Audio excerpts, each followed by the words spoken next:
Hello, Star Citizens. This is Jack Montana. I'll be reading a Spectrum Dispatch. Congress Now. Vega 2 Recognition Review. There are 3 characters in this, and I'm going to do my best to represent each character with a different voice, accents, really. I apologize ahead of time if I offend anybody. I decided to give the first character, Speaker Marshall Madrigal, quasi-Australian accent. Imperator Kalos Costigan, I'm just going to give a deeper, American-esque accent. And Speaker Edward Amile, French accent. So without any further ado, this is the Spectrum Dispatch, Congress Now, Vega 2 Recognition Review. Congress Now, Autoscripts Archive, UEE Congress 396, date 2945, November 10th, SET. Session Autoscript proofed and admitted. Archivist Yates, number 57573BDF. Transcript begins. Ladies and gentlemen, if you will settle, we can get started. As we have a quorum, this session is officially called to order and may conduct business. If you will all rise, it is my honor and privilege to present the Imperator of the United Empire of Earth. Thank you, Speaker Madrigal. Thank you, esteemed members of the Senate, and thank you to the people of the UEE. These past few weeks have been some of the darkest of my life. As I have toured the devastation of Astilia, I saw nothing but pain, loss, and soulless brutality. Imperial Disaster Relief Forces have worked tirelessly alongside the military to provide aid and support. But in days since, I've seen something even more inspiring. I have seen people pulling together. I've seen cargo haulers organize relief runs from across the Empire. I've seen children in Edo canvass their neighbors collecting blankets and toys. I've even seen support flood across our borders from the Banu and the Xi'an. In short, despite the profound darkness of our loss, we have found light in each other, and that should be celebrated.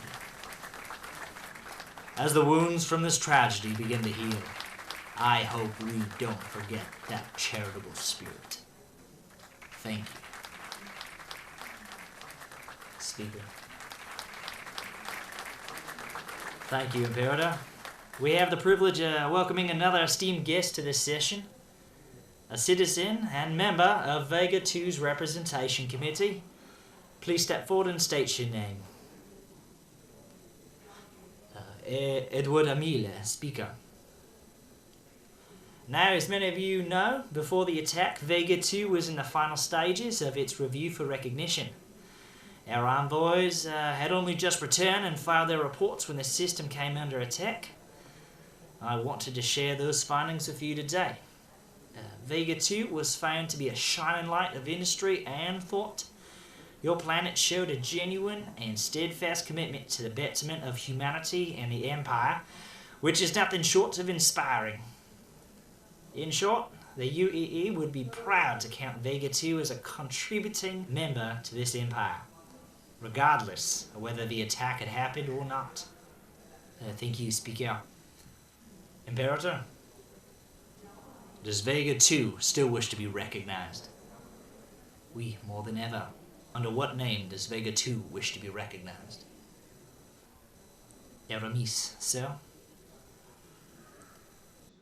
I recognize Aramis, granting it a voice in the direction of humanity, affording it all rights and responsibilities bound to the planet of the UEE.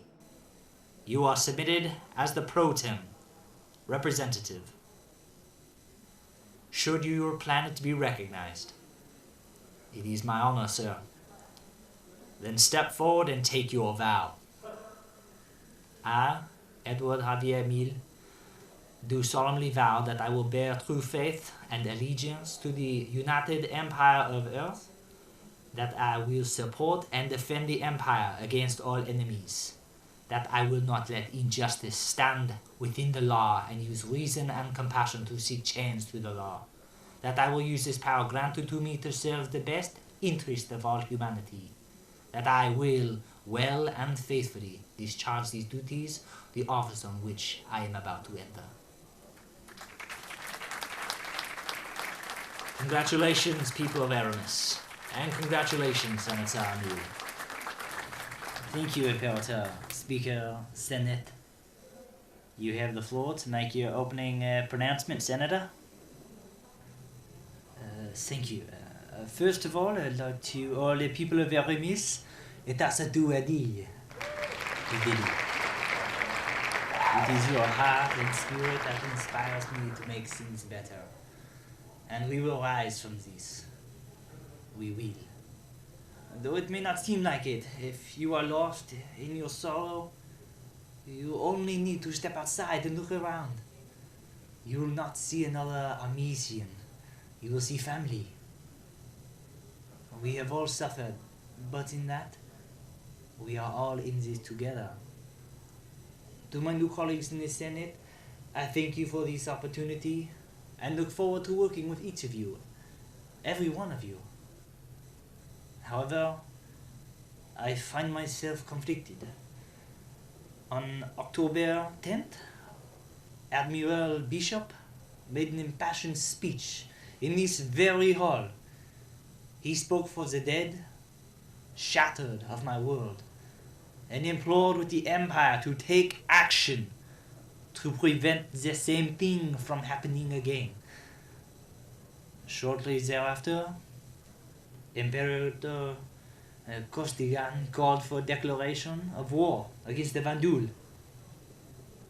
The High Command quickly provided their support of such action. The people showed their support by rejecting the Polo Initiative. But the Senate... the Senate has done nothing. It has been locked in a circular debate for weeks. Now I understand that war should not be invoked lightly, and I respect the diligence with which you have weighed this decision. But I ask you, what other choice do we have?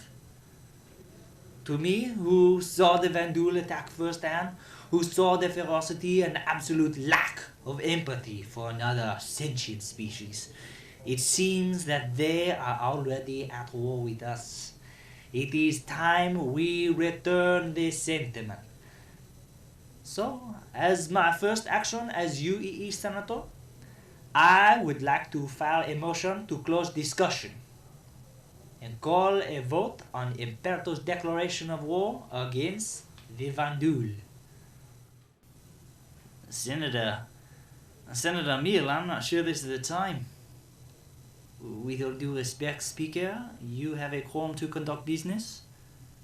Yes, we do.